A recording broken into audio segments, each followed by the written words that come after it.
사도신경으로 우리의 신앙을 고백하겠습니다.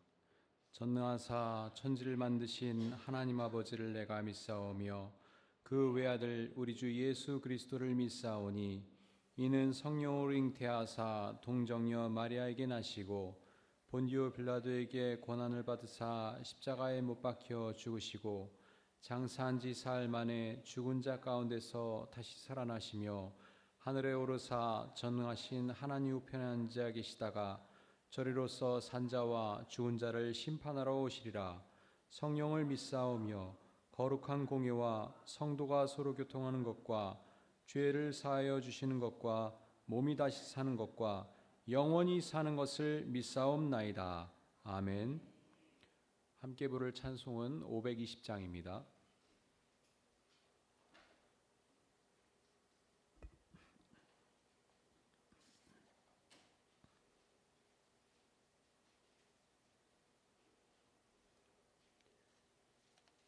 다 함께 520장 듣는 사람마다 복음 전하여 함께 찬송 드리겠습니다.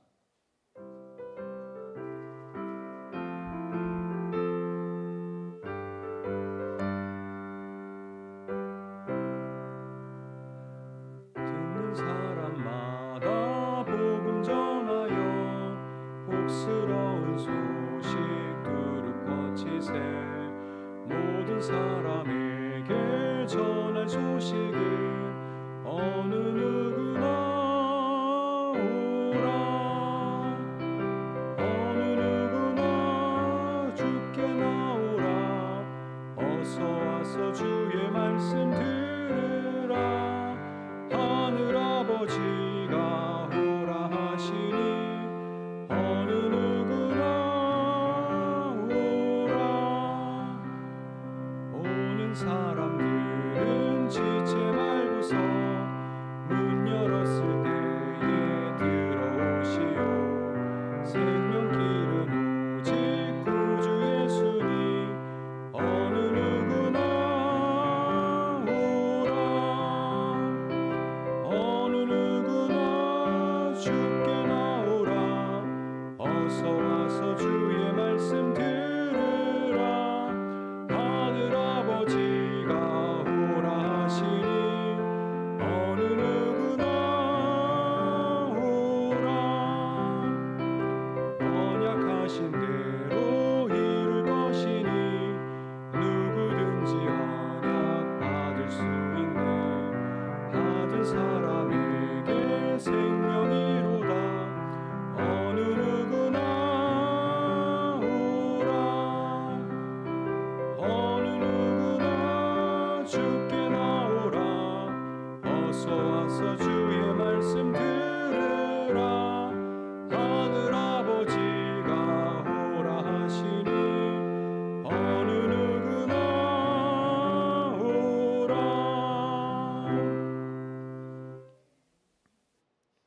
오늘 저희에게 주신 말씀은 에스겔서 29장 1절로부터 2절 그리고 16절 말씀입니다.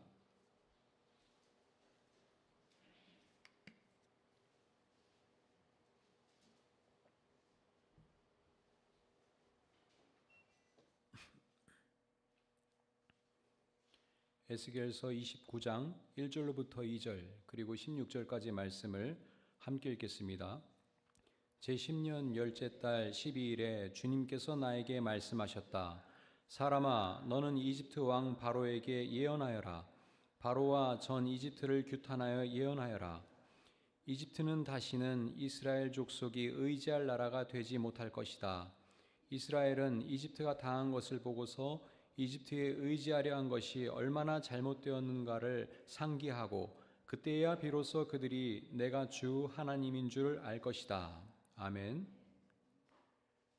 에스겔서 29장부터 32장까지는 에스겔이 하나님께서 이집트를 심판할 것을 예언한 내용을 담고 있습니다. 이 예언의 말씀들은 남왕국 유다가 바벨론에게 패망하기 1년 전후로 선포된 말씀입니다. 특히 함께 경청한 29장 말씀은 예루살렘이 함락당하기 6개월 전에 선포된 것입니다. 그렇다면 우리는 이런 궁금증이 생길 수 있습니다. 왜 하나님께서는 유다가 멸망하려는 그 상황 가운데서 에스겔을 통해서 이집트를 심판할 것을 말씀하실까요? 또 이미 유다가 망해가는데, 또 실제로 망할 것인데 하나님께서 이집트를 심판하는 것이 유대인들에게 어떤 의미가 있을까요? 29장 3절에서 하나님께서는 이집트 왕 바로를 나일강 가운데 누운 커다란 악어라고 묘사하십니다. 그 악어는 이집트의 그 큰 나일강이 자신의 것이라고 생각할 뿐만 아니라 그 나일강을 자신이 만들었다고 큰 착각에 빠져 있습니다. 실제로 당시 이집트에서는 이러한 악어를 빗대어 바로를 찬양하기도 했습니다. 이스라엘은 아시다시피 비옥한 토지가 적었죠. 또 주변에 이집트, 아시리아, 바벨론 등 강대국들 틈바구니에서 굉장히 불안정한 위치에 있었습니다. 그런데 이러한 이스라엘과는 다르게 이집트는 나일강을 중심으로 해서 비옥한 토지를 확보했고요. 또한 지정학적인 위치를 잘 활용해서 강대국들의 침략을 굉장히 적게 받았습니다. 그래서 이집트는 이러한 경제적인 능력과 지정학적인 위치를 잘 활용해서 지속적으로 근동 지역의 패권을 장악하려 시도했습니다. 또한 이집트는 에티오피아 등 주변국과 동맹 관계를 잘 활용해서 당시의 강대국이었던 아시리아와 바벨론과도 대립각을 세웠습니다. 이러한 상황 가운데서 이집트 왕 바로의 권세가 얼마나 대단했겠습니까? 그가 말 그대로 얼마나 오만하게 살았겠습니까? 그런데 오늘 우리가 함께 경청한 말씀에서 하나님께서는 그러한 바로의 오만한 권력의식을 규탄하고 계십니다. 그 권력의식이란 자신이 하나님과 동등하다는 망상에 사로잡혀서 하나님의 존재를 망각하는 것입니다. 우리에게는 이러한 바로와 같은 모습이 없습니까?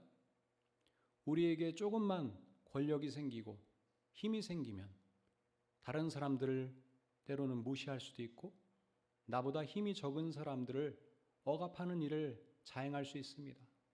바로 그것이 바로처럼 하나님의 존재를 망각하고 하나님 위에 군림하려는 그런 태도라고 할 수 있겠습니다.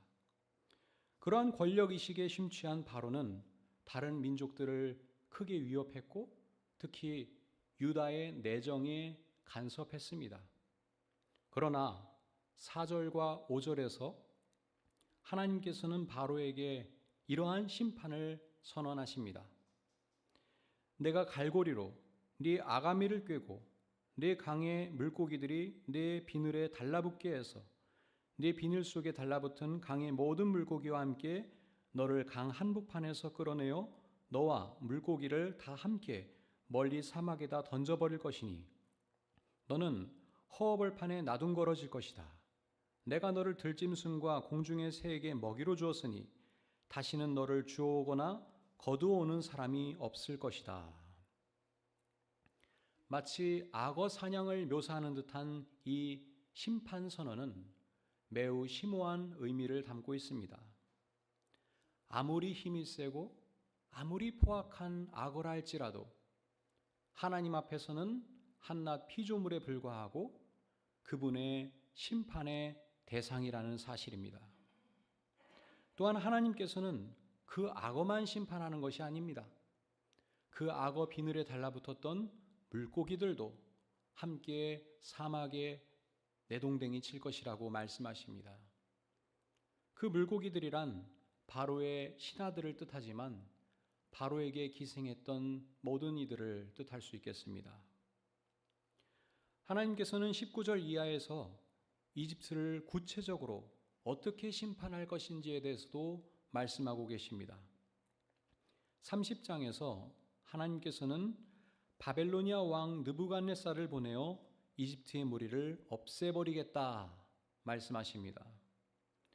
느부갓네살의 군대가 이집트를 공격할 때 이집트와 동맹을 맺은 그 동맹국들도 마치 추풍 낙엽처럼 쓰러지고 말 것입니다. 그로 인해 그렇게 비옥했던 이집트 땅이 황폐한 땅 가운데서도 가장 황폐한 땅이 될 것이고, 이집트의 성읍들도 황폐한 성읍들 가운데서 가장 황폐한 성읍이 될 것이라고 하나님께서 말씀하십니다.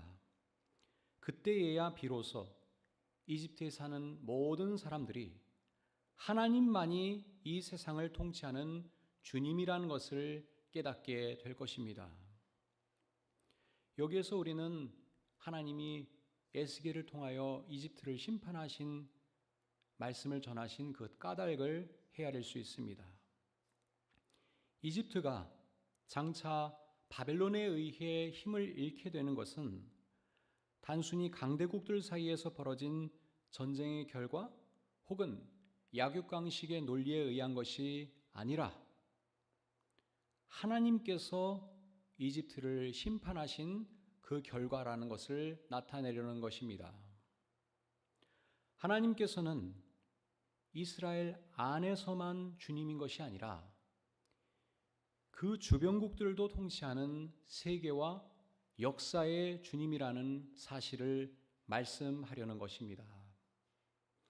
또한 하나님께서 이집트에 대한 심판의 메시지를 전하신 것은 하나님께서는 이집트와 그 이집트를 통치했던 바로와 같은 그 오만한 권력자들과 그 악한 사람들의 횡포를 결코 좌시하지 않는다는 것을 말씀하려는 것입니다. 하나님께서 말 그대로 심판하신다는 것입니다.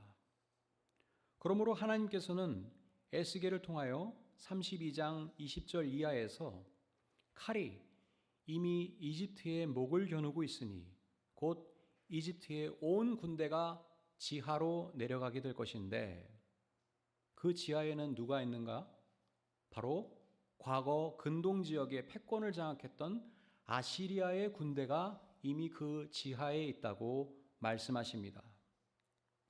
그들은 살아있는 사람들의 세상에서 사람들에게 겁을 주던 자들이었습니다. 그 외에도 세상에서는 두려움을 떨치고 힘을 자랑했던 모든 강대국과 그 강대국의 군대들이 지하에 있습니다. 그렇게 모두 하나님의 심판을 받았다는 것이지요.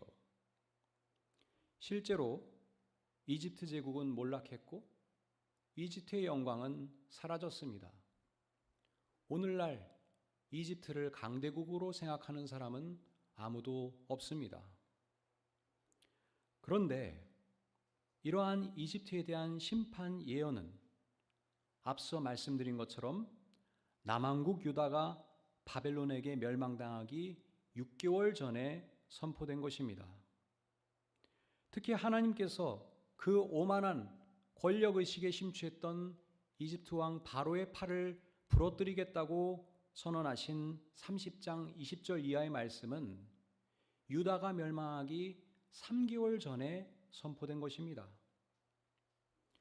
하나님께서는 지금 에스겔을 통해서 이스라엘이 더 이상 이집트에게 의존해서는 안 된다는 것을 경고하려는 것입니다. 그러므로 하나님께서는 이집트에 대한 심판 선언에 이어서 오늘 우리가 함께 경청한 29장 16절에서 이렇게 말씀하십니다. 이집트는 다시는 이스라엘 족속이 의지할 나라가 되지 못할 것이다. 이스라엘은 이집트가 당한 것을 보고서 이집트에 의지하려는 것이 얼마나 잘못되었는가를 상기하고 그때야 비로소 그들이 내가 주 하나님인 줄 알 것이다. 출애굽, 그러니까 이집트로부터 탈출하였던 노예로 이루어졌던 그 이스라엘은 이집트의 정치, 종교 질서에서 벗어나 하나님께서 인도하시는 새로운 삶의 방향으로 나아가야 하는 과제의식을 지닌 공동체였습니다. 하나님께서 모세를 통하여 주신 율법의 정신이 그러하죠. 그런데 우리가 이 새벽 시간에 계속해서 쭉 살펴봐서 잘 아는 것처럼 이미 솔로몬 시대부터 이집트에게 의존하려는 경향이 다시 나타났습니다. 솔로몬 사후에 남북으로 분열된 여러 왕국의 여러 왕들도 끊임없이 이집트에게 의존하려 했습니다. 강대국 아시리아와 바벨론과의 관계에서 지속적으로 이집트와 손을 잡으려 했죠. 그들이 보기에 하나님의 계명을 따르는 것보다는 이집트와 좋은 관계를 맺는 것이 그들의 왕권을 유지하고 강화하는 데 도움이 된다고 착각했던 것 같습니다. 그런데 그렇게 한 그 결과가 무엇입니까?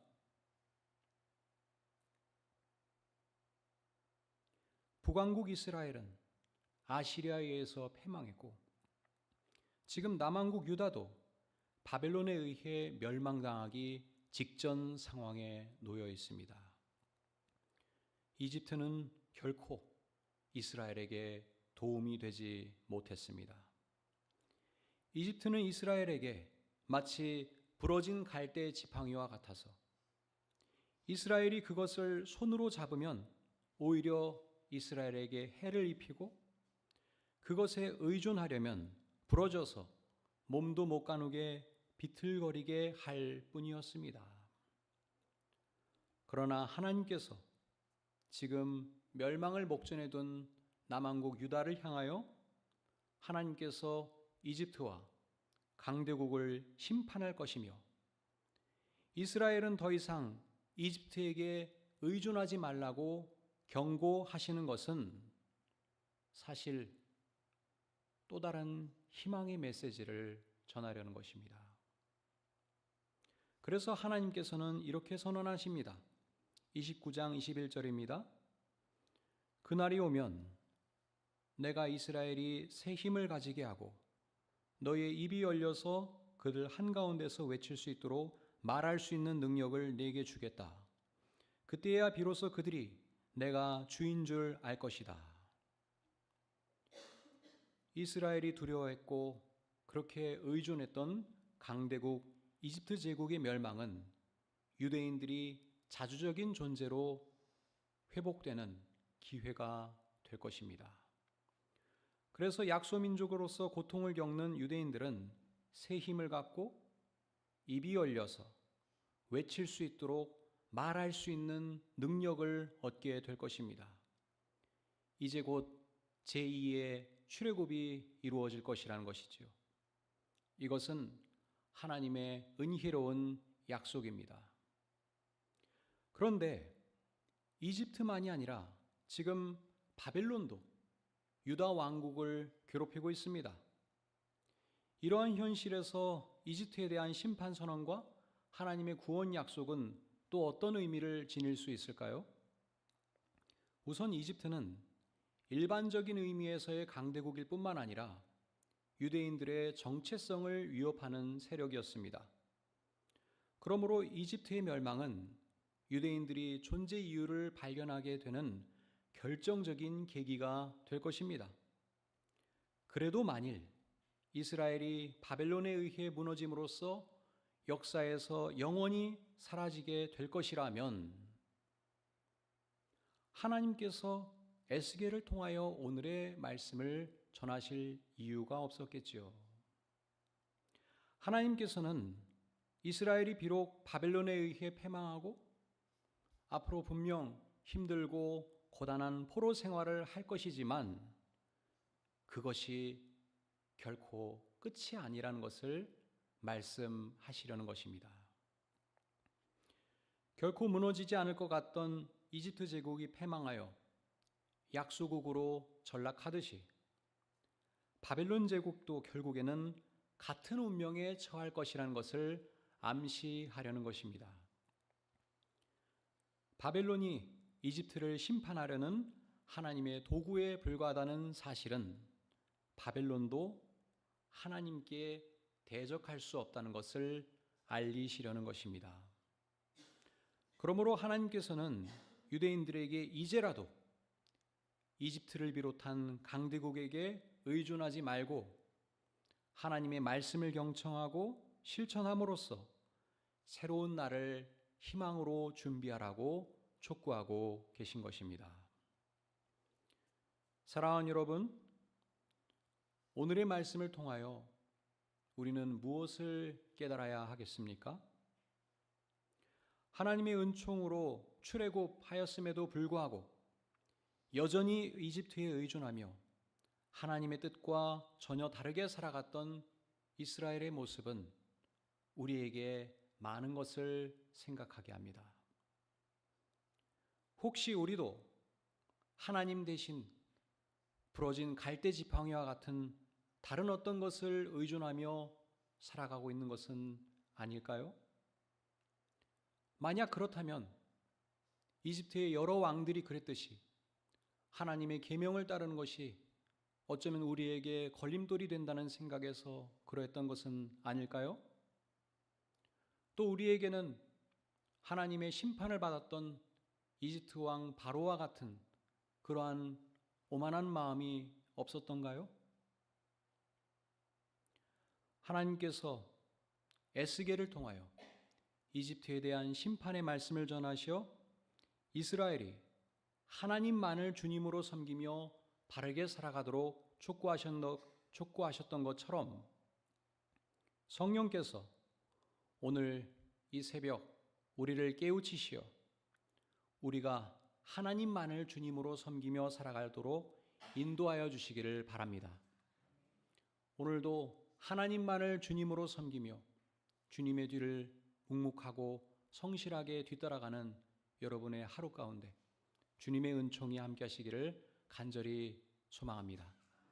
기도하겠습니다.